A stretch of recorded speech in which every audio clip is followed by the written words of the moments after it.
Hello students, आज हम शिक्षा निदेशालय राष्ट्रीय राजधानी क्षेत्र दिल्ली की वर्कशीट नंबर 68 सॉल्व करेंगे। सबसे पहले आप एंट्रीज देख लेंगे, डेट डालेंगे, यहाँ पर कक्षा अध्यापक का नाम, यहाँ पर अपना नाम, और ये 6 to 8 कॉमन वर्कशीट है, यानी कि 6, 7, 8 तीनों क्लासेस के लिए है। चलिए वर्कशीट पढ़ते हैं। हमारे देश में प्रधानमंत्री सबसे महत्वपूर्ण राजनीतिक संस्था है। हमारे देश में क्या सबसे महत्वपूर्ण राजनीतिक संस्था कौन है? प्रधानमंत्री। प्रधानमंत्री का चुनाव क्या है? वो प्रत्यक्ष रूप से नहीं होता, यानी कि प्रत्यक्ष वोटिंग, डायरेक्ट वोटिंग से नहीं होता। लोकसभा में बहुमत दल, जिस दल को बहुमत प्राप्त होता है लोकसभा में, जो जीतती है, या फिर जो गठबंधन होता है, उसके नेता को राष्ट्रपति प्रधानमंत्री नियुक्त करता है। तो ये दो चीज़ें हैं। राष्ट्रपति नियुक्ति की कौन करता है? प्रधानमंत्री की नियुक्ति राष्ट्रपति करता है।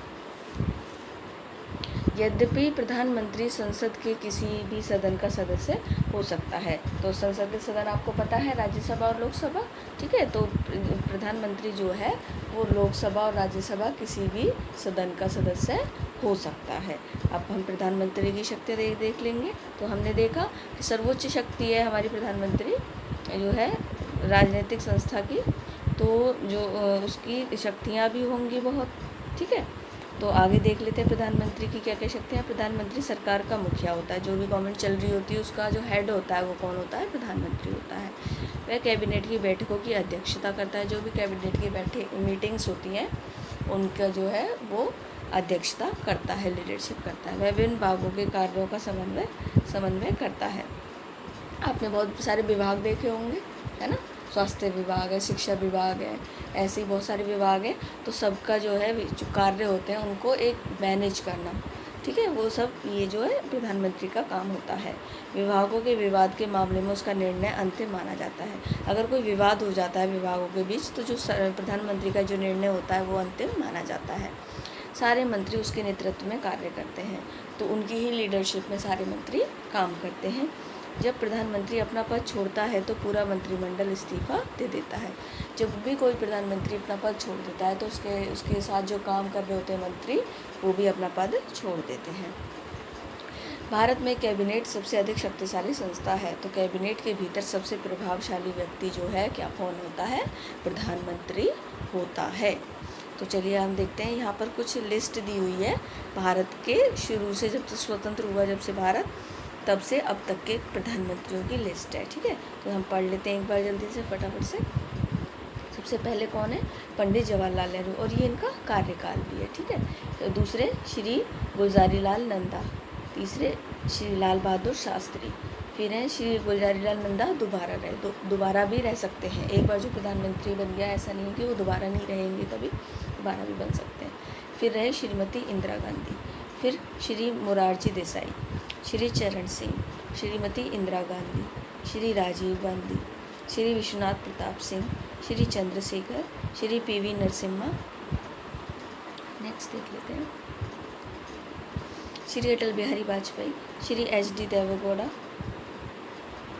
श्री इंद्र कुमार गुजराल, श्री अटल बिहारी वाजपेयी, श्री मनमोहन सिंह, और अभी हैं श्री नरेंद्र मोदी। वर्तमान में जो है हमारे श्री नरेंद्र मोदी हमारे प्रधानमंत्री हैं, जिनका कार्यकाल कब से शुरू हुआ? 26 मई से 2014 से अब तक चले जा रहा है, ठीक है। अब कुछ क्वेश्चन दिए हैं वर्कशीट से रिलेटेड, वो देख लेते हैं हम। पहला क्वेश्चन है बच्चों यहाँ पे, मैं स्वतंत्र भारत की एकमात्र महिला प्रधानमंत्री थी, मेरा नाम लिखिए। स्वतंत्र भारत की एकमात्र महिला प्रधानमंत्री, आपने देखा होगा यहाँ पर सिर्फ हमने एक नाम देखा है, तो कौन है? यहाँ आप लिख देंगे श्रीमती इंदिरा गांधी, ठीक है। ये हमारी स्वतंत्र भारत की एकमात्र महिला प्रधानमंत्री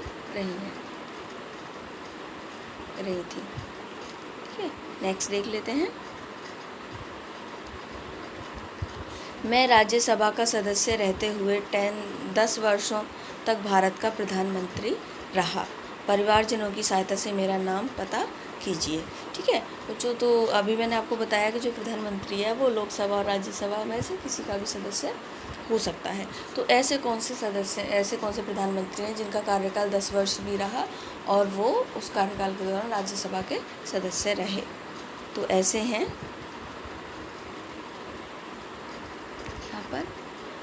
यहाँ पर लिखा हुआ है श्री मनमोहन सिंह। ठीक है, अब नेक्स्ट देख लेते हैं हम।